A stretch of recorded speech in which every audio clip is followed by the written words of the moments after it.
Hello नमस्कार दोस्तों, मैं सौरभ गांधी स्वागत करता हूं आप सभी का इस वीडियो के अंदर। दोस्तों आज के इस वीडियो के अंदर हम बात करेंगे आने वाले बजट के ऊपर। तो दोस्तों बजट आ रहा है 2025 का 2 दिन के बाद में, और आप सभी के दिमाग में भी होगा कि इस बजट के अंदर हम ऐसी क्या स्ट्रेटेजी बनाएं जिससे कि हम यहाँ पर इस बजट वाले दिन या बजट के वीक में कुछ पैसा कमा सकें। दोस्तों बजट एक ऐसा इवेंट है जो मार्केट के अंदर बहुत सारी वॉलेटिलिटी लेकर आता है, और इसी वॉलेटिलिटी के अंदर ट्रेडिंग करने से हमें डर लगता है।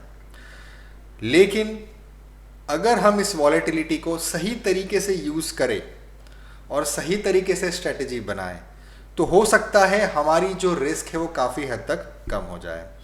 तो इस वीडियो में बने रहिएगा दोस्तों। इसी तरीके की एक स्ट्रेटेजी मैं आप लोगों के साथ में इस वीडियो में शेयर करूंगा जो कि पूरी तरीके से हेज्ड है, जिसके अंदर रिस्क काफ़ी हद तक कम है और जिसके अंदर हम बजट की वॉलेटिलिटी को बहुत इजीली इनकॉर्पोरेट कर सकते हैं। तो चलिए आइए दोस्तों शुरुआत करते हैं समझने के लिए कि बजट वाले दिन मैं कौन सी स्ट्रेटेजी यूज़ कर रहा हूँ और उस स्ट्रेटेजी को मैंने कैसे डिज़ाइन किया है। तो सेंसिबुल में दोस्तों मैंने एक स्ट्रेटेजी बनाई है निफ्टी की 6 फरवरी 2025 एक्सपायरी की।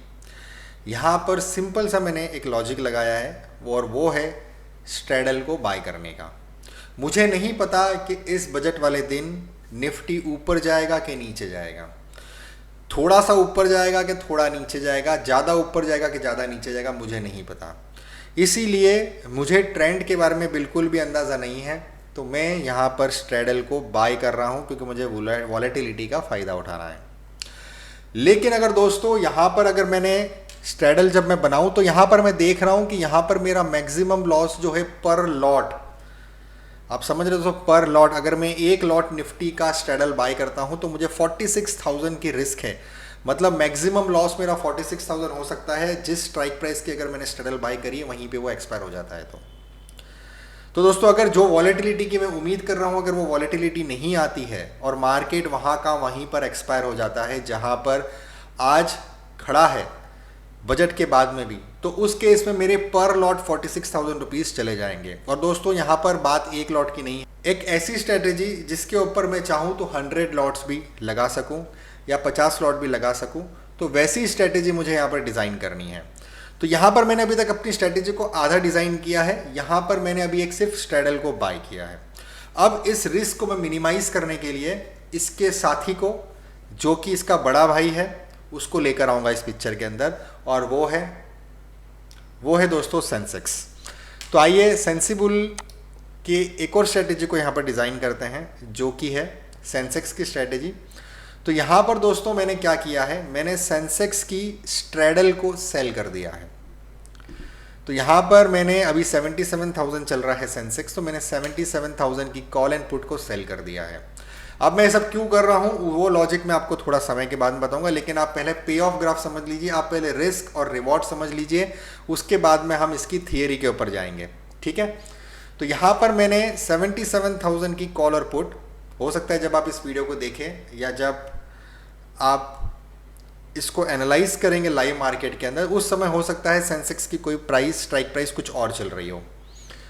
तो यहाँ पर मैंने सेंसेक्स की 940 और 928 रुपीज़ के आसपास की स्ट्रैडल को सेल कर दिया। तो जब मैंने इसको सेल किया तो इसका टोटल प्रीमियम तकरीबन 2,000 रुपये होता है, और 2,000 इंटू 20 का लॉट है तो तकरीबन 40,000 रुपीज़ हो गए।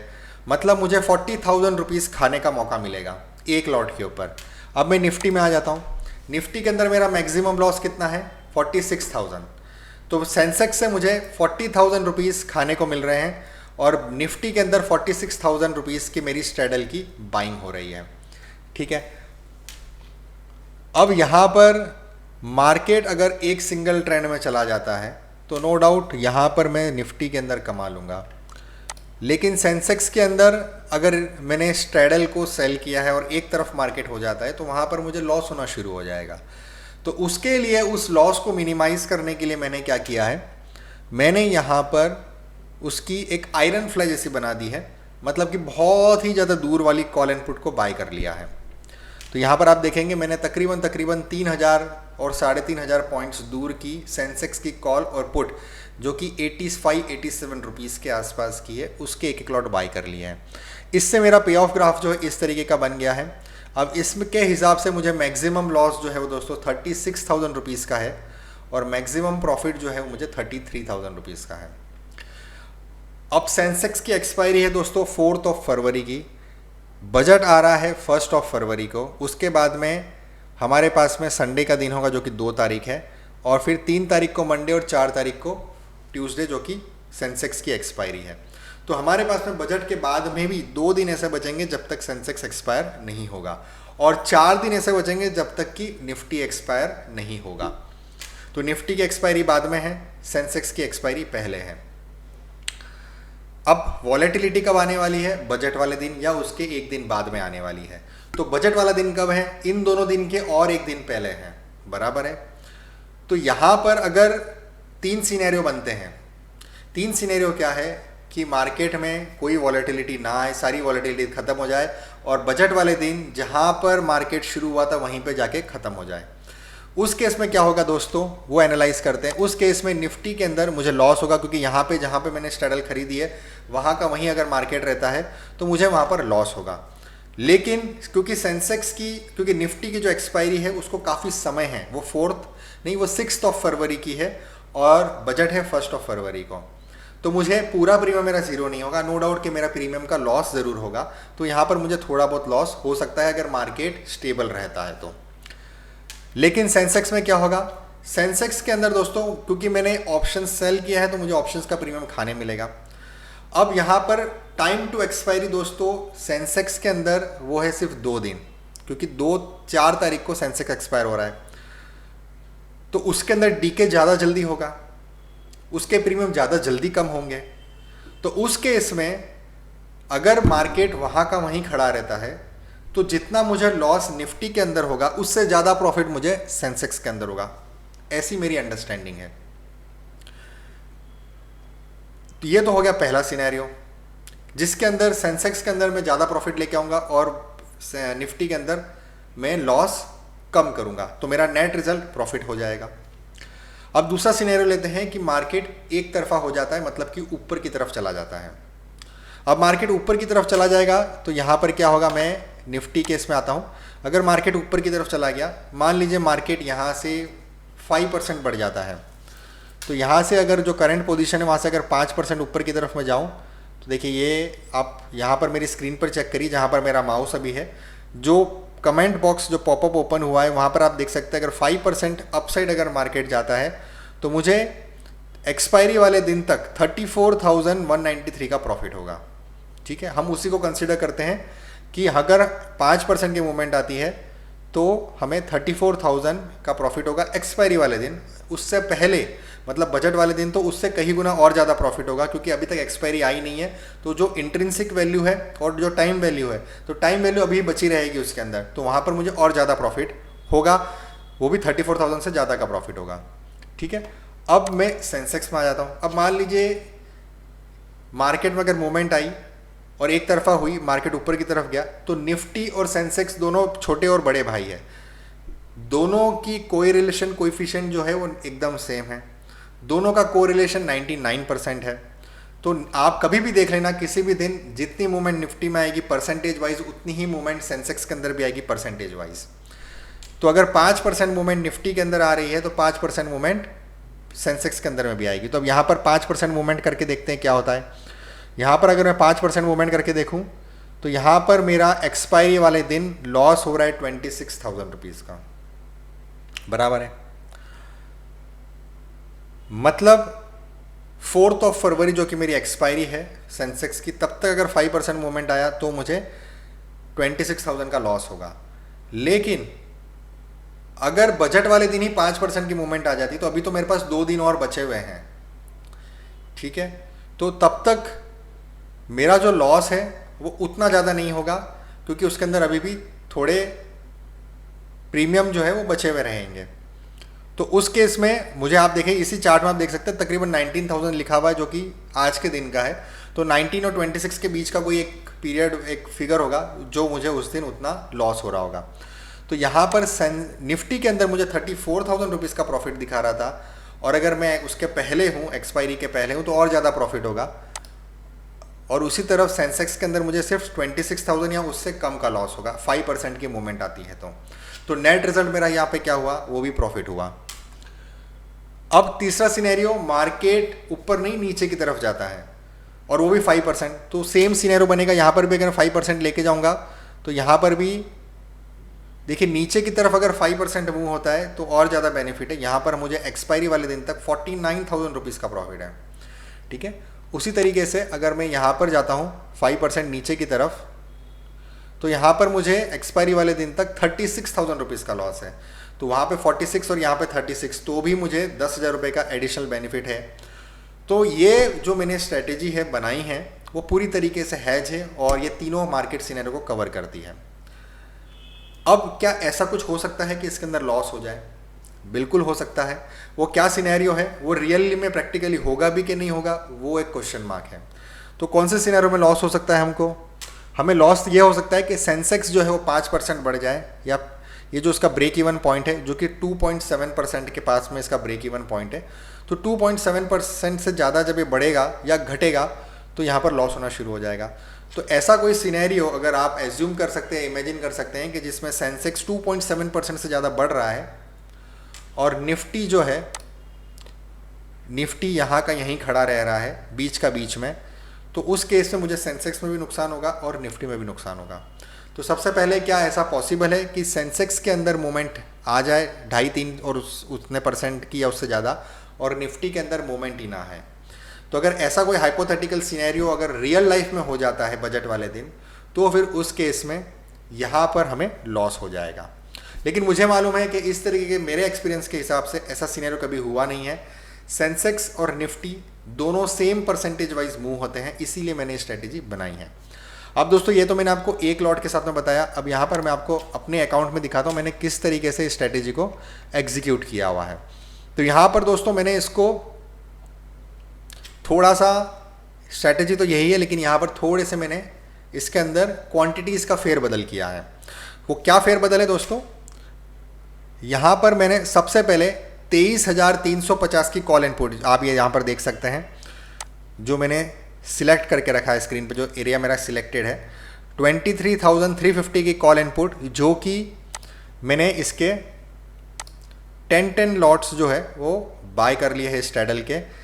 मैंने बाय किए हैं 314 और 300 रुपये में। अभी उन दोनों की प्राइस 305 रुपीज़ है, ओके।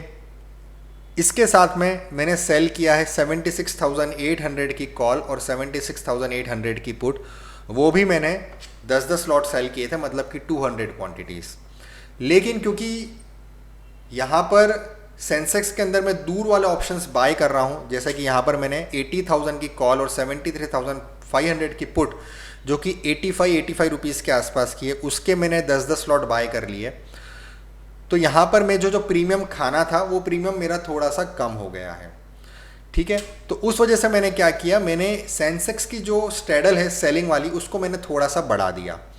मैंने यहाँ पर 10 लॉट की जगह 12-13 लॉट कर दिए, जिससे कि अगर मार्केट बीच में रहता है या कम मूवमेंट करता है या बहुत ज़्यादा हलचल नहीं करता है, तो उस केस में मैं सेंसेक्स के प्रीमियम ज़्यादा मुझे खाने मिलेंगे और मेरा नेट रिजल्ट थोड़ा ज़्यादा प्रॉफिट में रहेगा। ये तो मेरा एक साइड हुआ। उसी तरीके से मैंने दोस्तों कुछ समय के बाद में 23,300 की कॉल और 23,300 की पुट, इसके फिर से 10-10 लॉट मैंने और बाय कर लिए उस स्ट्रैडल के, और उसके साथ में मैंने हैच किया है 77,000 की कॉल और 77,000 की पुट। अगेन यहाँ पर मैंने निफ्टी के अंदर 10-10 लॉट स्ट्रैडल के बाय किए हैं और सेंसेक्स के अंदर मैंने तकरीबन 12 लॉट्स जो है वो सेंसेक्स के मैंने स्ट्रैडल के सेल किए हैं। और इन दोनों को, सेंसेक्स को और हैच करने के लिए मैंने उसकी दूर वाली कॉल एंड पुट, जो कि 85 रुपीज़ की है, उसके मैंने 10 लॉट्स बाय कर लिए हैं। तो इस तरीके से मैं निफ्टी के अंदर अनलिमिटेड प्रॉफिट वाले सिनेरियो के अंदर हूँ। अगर आप यहाँ इसका पे ऑफ ग्राफ देखेंगे तो मैंने 5% का एग्जांपल लिया, हो सकता है 10% भी मार्केट मूव हो जाए। अगर 10% अपसाइड अगर बहुत अच्छा बजट आ गया, 10% डाउनसाइड अगर बहुत गंदा बजट आ गया, तो पॉसिबिलिटी रहती है। हालांकि इतना बड़ा मूवमेंट नहीं होने वाला, लेकिन फिर भी क्योंकि बजट वाला दिन है तो हम उस पॉसिबिलिटी को इनकार नहीं कर सकते कि वैसा मूव ना आए। तो उसको भी ध्यान में रखते हुए यहाँ पर इस स्ट्रेटेजी को बनाया है मैंने। तो यहाँ पर अगर 10% या कितनी मूवमेंट आ गई तो निफ्टी के अंदर जितनी ज़्यादा मूवमेंट आएगी उतना ज़्यादा मुझे प्रॉफिट होगा। तो यहाँ पर निफ्टी के अंदर मैं अनलिमिटेड प्रॉफिट वाले सिनेरियो में हूँ। यहाँ पर आप देखिए मैक्स प्रॉफिट मेरा अनलिमिटेड है। वहीं बैंक निफ्टी सेंसेक्स के अंदर मैं एक लिमिटेड प्रॉफिट और लिमिटेड लॉस वाले सिनेरियो के अंदर हूँ, ताकि अगर बहुत ज़्यादा बड़ी मूवमेंट भी आ जाए 10%, 15%, 20%, 25% की अगर मूवमेंट आ जाती है सेंसेक्स के अंदर, 25% तो खैर बहुत एक्सेप्शनल हो गया, 10% की अगर हम बात करें एक्सेप्शनल केसेस में, अगर 10% की मूवमेंट भी आ जाती है सेंसेक्स के अंदर, तो मेरा मैक्सिमम लॉस तो कैपिंग पे है वो कि 36,000 है पर लॉट। उससे ज़्यादा लॉस मुझे नहीं होगा किसी भी सिनेरियो के अंदर। लेकिन निफ्टी के अंदर मुझे बहुत ज़्यादा बेनिफिट हो जाएगा। साथ ही साथ और तीनों कंडीशंस जो मैंने आपको बताया, अगर बीच का बीच में खड़े रहता है, एक साइड मूव होता है या एक साइड नीचे की तरफ जाता है और 5% की मूव करता है, तो उस केस में हमें क्या बेनिफिट होगा। तो ये है मोटा मोटी दोस्तों स्ट्रेटेजी जो मैं बजट वाले दिन के लिए एग्जीक्यूट कर रहा हूँ। अब इसको मैं कब तक होल्ड करूँगा? अगर बजट वाले दिन ही कोई बहुत ज़्यादा बड़ी मूवमेंट आ जाती है तो मुझे बहुत अच्छा प्रॉफिट होगा, और वो होगा मुझे निफ्टी की वजह से, जैसा आप ये पे ऑफ ग्राफ में देख सकते हैं। तो अगर बहुत अच्छी वाली मूवमेंट आ जाती है बजट वाले दिन तो मैं उसी दिन अपनी सारी पोजीशंस एग्जिट कर दूंगा, या फिर उस दिन मैं निफ्टी की पोजीशंस एग्जिट कर दूंगा क्योंकि वो बाइंग में है, और सेंसेक्स वाली पोजीशंस में होल्ड करूंगा कि उसके अंदर वापस अगर वॉलेटिलिटी कम हो जाए तो सेंसेक्स के भी प्रीमियम मुझे खाने मिल जाए। तो ये तो एक सिनेरियो हो गया, मेरी एक स्ट्रैटेजी। अगर मान लीजिए बजट वाले दिन मूवमेंट ही नहीं है, बहुत ज़्यादा ऊपर गया, बहुत ज़्यादा नीचे गया, फिर वहीं आकर सेटल हो गया, जैसा अक्सर होता है, जहाँ ओपन किया था वहीं पे जाके अगर क्लोज हो जाता है सेंसेक्स, तो उस केस में मुझे सेंसेक्स वाले जो मेरी स्ट्रैडल सेलिंग करी है मैंने, उसके अंदर मुझे अच्छा प्रॉफिट होगा, और निफ्टी के अंदर मुझे थोड़ा बहुत लॉस हो रहा होगा। तो यहाँ पर उस केस में मैं क्या करूँगा कि मैं सेंसेक्स की हो सकता है कुछ पोजीशंस को ऑफलोड कर दूँ, कुछ पोजीशंस में प्रॉफिट बुक कर लूँ, और फिर उसके जो 2-3 दिन बचे हैं इस वीक के, उसमें अगर कोई मूवमेंट आ जाए, जैसे बहुत सी बार होता है कि बजट वाले दिन मूवमेंट नहीं आती, अगले दिन मूवमेंट आ जाती है। तो बजट वाले दिन अगर मूवमेंट नहीं आती है तो वहाँ पर सेंसेक्स के अंदर जो प्रॉफिट हो रहा है उसका कुछ पार्ट मैं बुक कर लूँ और बाकी को मैं कैरी फॉरवर्ड करूँ आने वाले दिन के लिए, और अगले दिन अगर मुझे मूवमेंट मिल गई तो मैं निफ्टी के अंदर प्रॉफिट बुक कर लूँगा।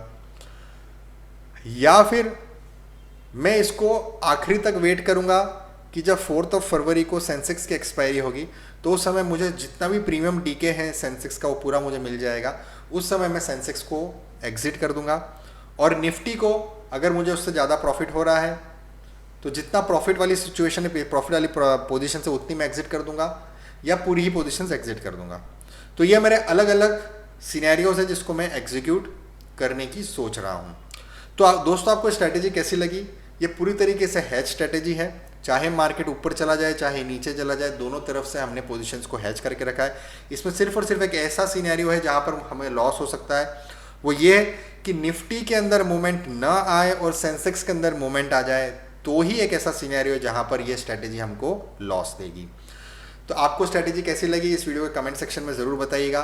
साथ ही साथ अपने दूसरे दोस्तों, यारों और ग्रुप्स के साथ में इस स्ट्रैटेजी को शेयर कीजिएगा।